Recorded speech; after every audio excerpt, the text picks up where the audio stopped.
गया है। और कार्रवाई जिसकी हम बात कर रहे थे, जिस कठोर कार्रवाई की हम बात कर रहे थे, वो कठोर कार्रवाई यहाँ पर देखने को मिल रही है। प्रशासन का स्पष्ट संदेश है, कोई भी अगर बरेली को हिंसा की आग में झोंकना चाहेगा, दंगे की आग में झोंकना चाहेगा, तो उसके साथ बिल्कुल ऐसा होगा जो अभी नफीस के बारात घर के साथ हो रहा है। उसके खिलाफ कठोर कार्रवाई की जाएगी और किसी भी तरीके से, चाहे किसी पद का कोई हो, उसको बख्शा नहीं जाएगा। जी चलिए ठीक है अभिषेक, बहुत बहुत शुक्रिया आपका जानकारी देने के लिए और तस्वीरें दिखाने के लिए।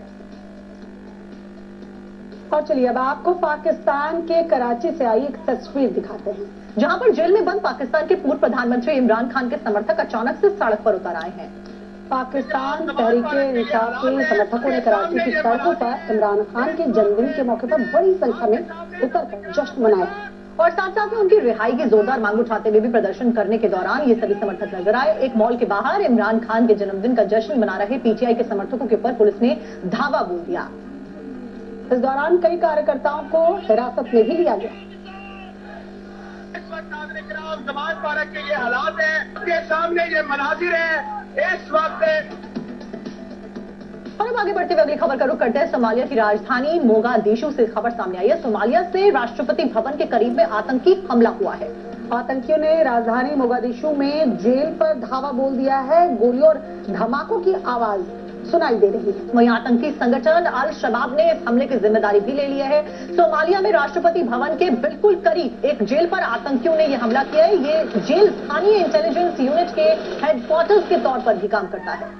जेल से धमाकों के बाद काले धुएं का गुबार उठता देखा जा सकता है। तस्वीरें इस वक्त हम आपको दिखा रहे हैं जो सोमालिया से सामने आई है। यह हमला सोमालिया सरकार के उस फैसले के कुछ घंटों बाद हुआ जिसमें उन्होंने मोगादिशु की सड़कों पर कई सालों से लगे ब्लॉकेट्स को हटाने का फैसला लिया। दरअसल आतंकी संगठन अल शबाब ने दावा किया है कि उसने कई कैदियों को रिहा करवा लिया है। सोमालिया की सरकारी मीडिया ने दावा किया है कि सुरक्षा कर्मियों ने हमले का जवाब दिया और कई आतंकियों को मार गिराया, लेकिन जैसे ही धमाका होता है इलाके में अफरा तफरी का माहौल देखा जाता है।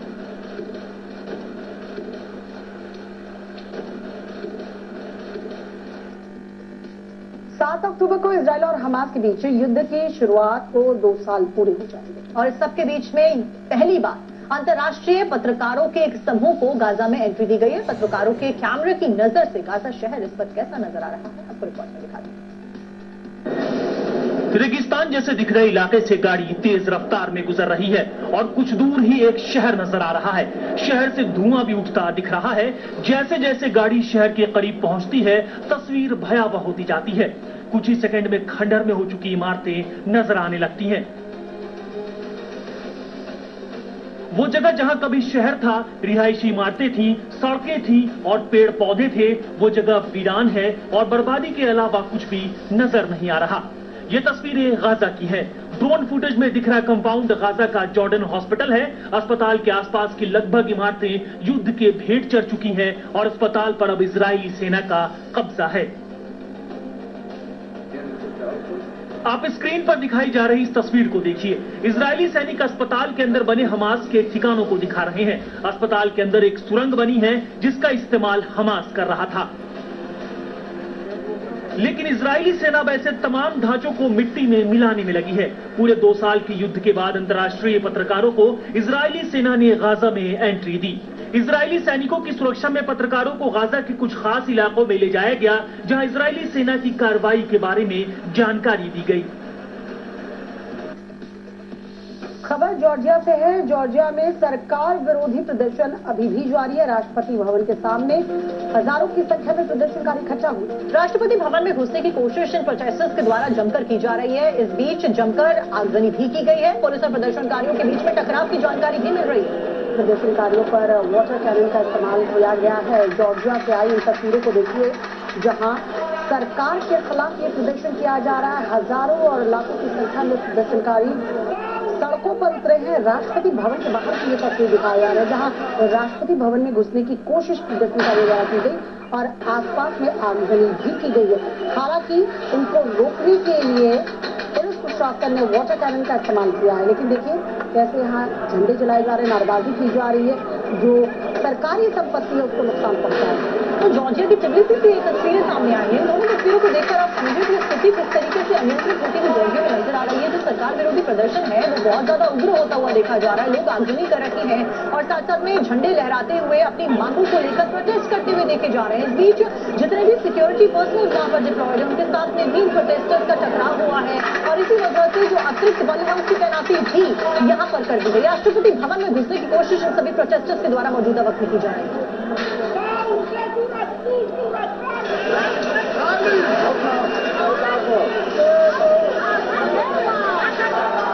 तो अब देखिए कैसे वाटर कैनन का भी इस्तेमाल यहाँ पर इन प्रोटेस्टर्स को खदेड़ने के लिए पुलिस के द्वारा किया जा रहा है।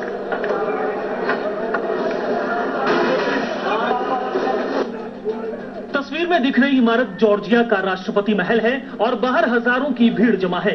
भीड़ धीरे धीरे पैलेस की तरफ बढ़ रही है और फिर उग्र प्रदर्शनकारी राष्ट्रपति महल की बाउंड्री को तोड़ देते हैं और महल के अंदर घुस जाते हैं, जहां पुलिस से इनका टकराव होता है। फिर दंगा विरोधी वाहन के साथ पुलिसकर्मी मोर्चा संभालते हैं और असल विवाद यहां से शुरू होता है। पुलिसकर्मी राष्ट्रपति महल को घेर लेते हैं और प्रदर्शनकारियों पर वाटर कैनन का इस्तेमाल किया जाता है। अब आप जॉर्जिया की राजधानी तिबिलिसी से आई इन हिंसक तस्वीरों को देखिए। यहां राष्ट्रपति महल के बाहर लगे बैरिकेड्स को प्रदर्शनकारियों ने एक जगह इकट्ठा किया और आग के हवाले कर दिया। एक तरफ प्रदर्शनकारी खड़े हैं और दूसरी तरफ पुलिसकर्मी। प्रदर्शनकारियों ने पुलिस के तंबुओं में भी आग लगा दी, लेकिन फिर प्रदर्शनकारियों पर पुलिस का एक्शन शुरू हुआ और वाटर कैनन के इस्तेमाल से भीड़ को तितर-बितर किया गया। लेकिन प्रदर्शनकारी तब भी नहीं माने और डटे रहे। दरअसल जॉर्जिया में बीते कई हफ्तों से सरकार विरोधी प्रदर्शन हो रहे हैं। मुख्य विपक्षी दल के बहिष्कार के बावजूद सरकार ने स्थानीय निकाय चुनाव करवा दिए, जिसके बाद प्रदर्शन उग्र हो गया। प्रोटेस्टर्स की मांग है कि देश में आम चुनाव कराए जाएं और जॉर्जिया यूरोपीय यूनियन में शामिल हो जाए। विपक्षी दलों का आरोप है कि आम चुनाव में धांधली की गई। फिलहाल जॉर्जिया की सत्ताधारी पार्टी जॉर्जियन ड्रीम का झुकाव रूस की तरफ है। इस बीच आपको सीधा लिए चलते हैं महाराष्ट्र के दौरे पर गृह मंत्री अमित शाह आए। इस बीच शिरडी में साईं बाबा के दर्शन उनके द्वारा किए गए। मुख्यमंत्री फडणवीस और दोनों डिप्टी सीएम भी इस दौरान मौजूद रहे। तस्वीरें शिरडी के साईं बाबा दरबार की, जहां पर मुख्यमंत्री अमित शाह मौजूद रहे, साईं बाबा का आशीर्वाद लिया। और देखिए महाराष्ट्र के मुख्यमंत्री देवेंद्र फडणवीस और दोनों डिप्टी सीएम इस दौरे के दौरान उनके साथ मौजूद हैं। ये दौरा भी काफी अहम बताया जा रहा है। फिलहाल अपने महाराष्ट्र दौरे की शुरुआत कुछ इस तरह से अमित शाह ने की है। शिरडी पहुंचे, जहां साईं बाबा के दर्शन किए।